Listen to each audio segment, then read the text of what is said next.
Crônicas do Amanhecer, por Feijão, Centro Espírita Allan Kardec.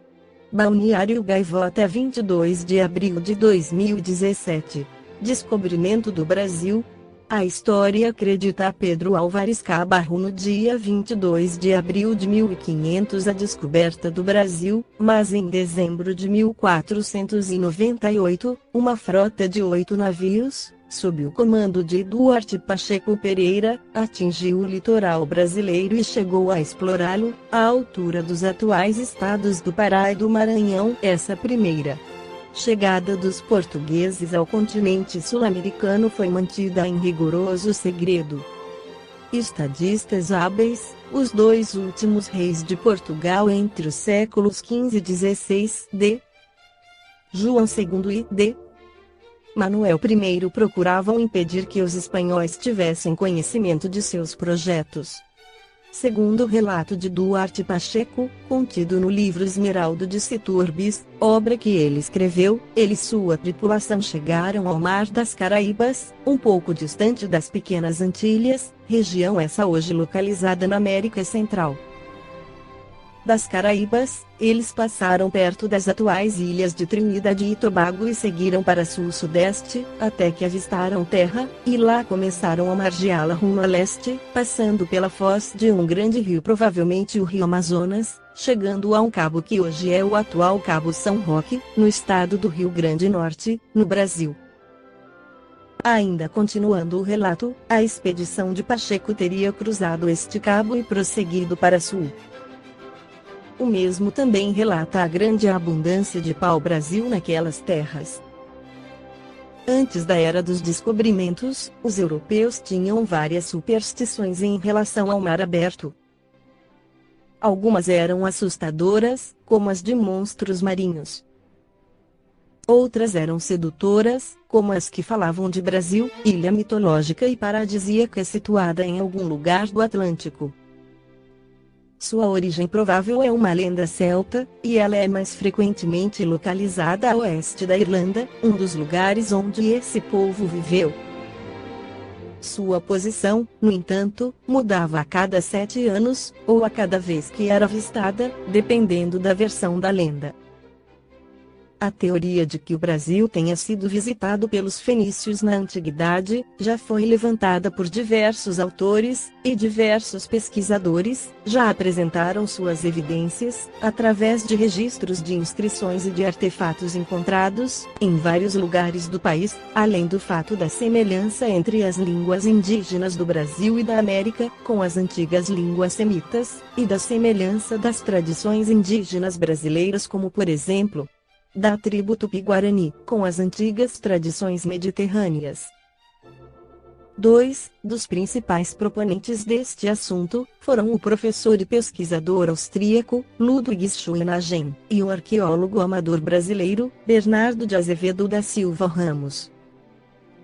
Schoenagen, em sua obra História Antiga do Brasil, expôs a teoria da presença de fenícios no Brasil, com base no trabalho de Onfroy de Torongênova, 1869, sobre as viagens das frotas do fenício rei Irão de Tiro, e do rei Salomão, da Judeia, no rio Amazonas, entre os anos 993 e 960 a.C.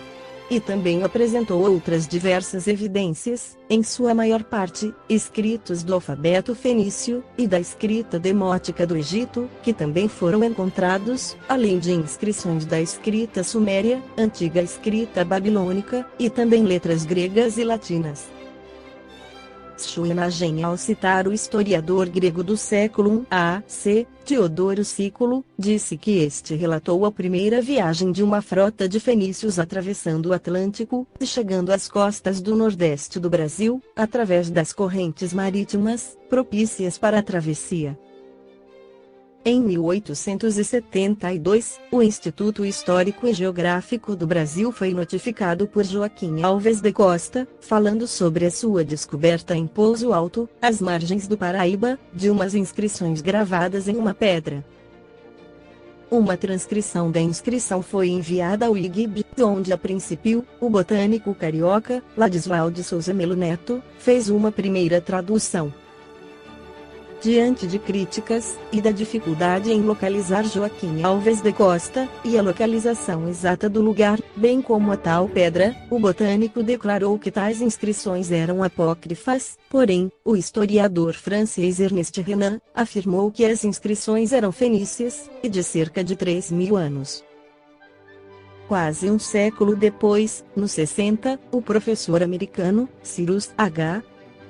Gordon, da Universidade Brandeis, em Boston, um reconhecido e notório especialista em línguas mediterrâneas, confirmou que as inscrições encontradas em Pouso Alto eram realmente autênticas inscrições fenícias, até então desconhecidas no século XIX, e as traduziu para o português: somos filhos de Canaã, de Sidom, a cidade do rei.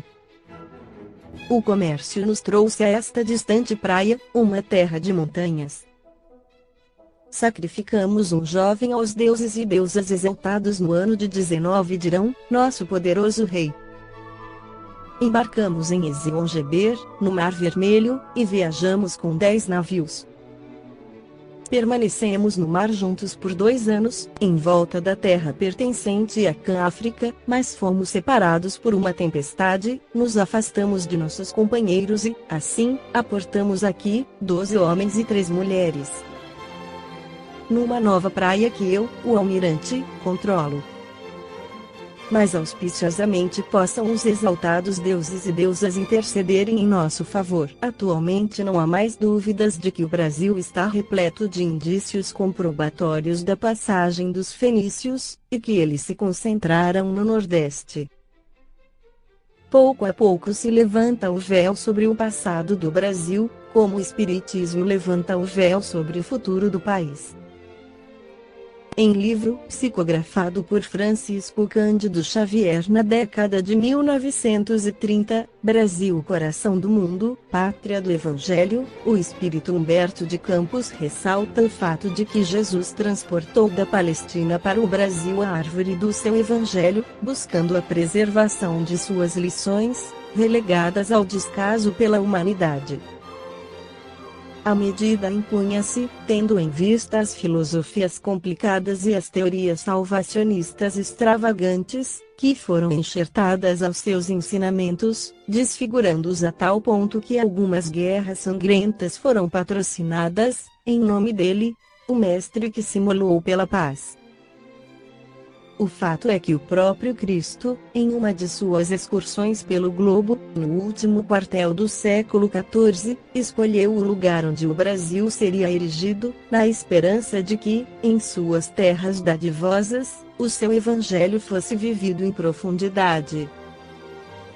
Durante essa visita, o mestre conversou com os componentes da luminosa caravana que o acompanhava, sobre as características da futura nação. A região do Cruzeiro, onde se realizará a epopeia do meu evangelho, estará, antes de tudo, ligada eternamente ao meu coração. As injunções políticas terão nela atividades secundárias, porque, acima de todas as coisas, em seu solo santificado e exuberante estará o sinal da fraternidade universal, unindo todos os espíritos. Assim tem sido. A unidade territorial do Brasil, com seus 8,5 milhões de quilômetros quadrados e 8.000 quilômetros de costa marítima, tem sido preservada ao longo de 5 séculos de sua história. Nunca houve exemplo como esse, em todo o mundo. Basta olharmos ao nosso redor para ver as possessões espanholas fragmentadas em 20 repúblicas diversas. Mas é claro que as vitórias não virão sem muita luta e sofrimento, erros e acertos, que são frutos do próprio aperfeiçoamento. Jesus havia determinado que a terra do Cruzeiro se povoasse de raças humildes do planeta, inclusive que tivesse a colaboração dos povos sofredores do continente africano. Essa cooperação, todavia, deveria ser efetuada sem atrito, para tanto, havia aproximado Portugal daquelas raças sofredoras, sem violência de qualquer natureza. Lamentavelmente, porém, os homens brancos, esparsos pelos latifúndios da nação nascente, na sua sede de dominação, escolheram o pior caminho, trazendo negros de Luanda, da Guiné e de Angola, na triste condição de escravos. No momento, ainda estamos em pagamento coletivo de 2 erros graves cometidos no passado período de 300 anos de escravidão dos irmãos africanos e a Guerra do Paraguai, mesmo porque não adianta avançar em conquistas materiais, sem os fundamentos morais consolidados. Felizmente, não temos dívidas nas demais áreas, como a maioria das outras nações, tais como a pena de morte, o aborto, as guerras civis, etc. Nossa história tem sido feita sem derramamento de sangue, nossa bandeira está limpa. A civilização armada terá que perecer, para que os homens se amem como irmãos. Em meio a crises sociais de todos os gêneros surgem dezenas de mensagens espirituais sobre o futuro planetário, em especial no Brasil, que passa por um momento de grande dificuldade política e economicamente. Na mensagem a seguir do espírito Alfred Schultz, sociólogo que desencarnou no final da década de 50 e vem a nós deixar suas impressões sobre o momento de transição planetária que vivemos. Convido aos nossos leitores a uma leitura crítica e um debate sadio em que ganharemos muitas experiências em boas vibrações e esperança num futuro melhor, em mensagem recebida em trabalho espiritual no GIFA Grupo Francisco de Assis, em 15 de setembro de 2015. Depois que desencarnei, estou trabalhando na área de planejamento reencarnatório na colônia espiritual de Alvorada Nova. Falei aqui, há uns meses atrás, que os europeus iriam pagar pelo imperialismo contra os povos da África, Ásia e Oriente Médio. Essa crise de refugiados é só um começo antes da grande invasão militar organizada que os deserdados do mundo farão naquele continente. Muitos desses navios de refugiados afundam não por causas naturais, mas por submarinos em missões secretas. A Europa está decrépita do ponto de vista espiritual e caberá à América do Sul oxigenar a sociedade mundial. E vocês que questionam sobre o Brasil? Lhes digo que haverá anarquia e caos antes de uma nova organização da sociedade.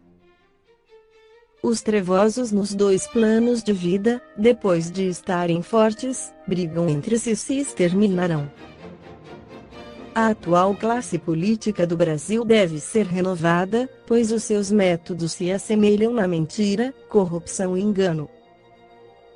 Jovens estão reencarnados para mudar este país, depois da instabilidade política. O Brasil sairá mais forte e encontrará seu destino, fiquem tranquilos. O número de acidentes automobilísticos, patologias mentais e suicídios crescerão pela ofensiva da espiritualidade inferior que sabe que tem seus dias contados.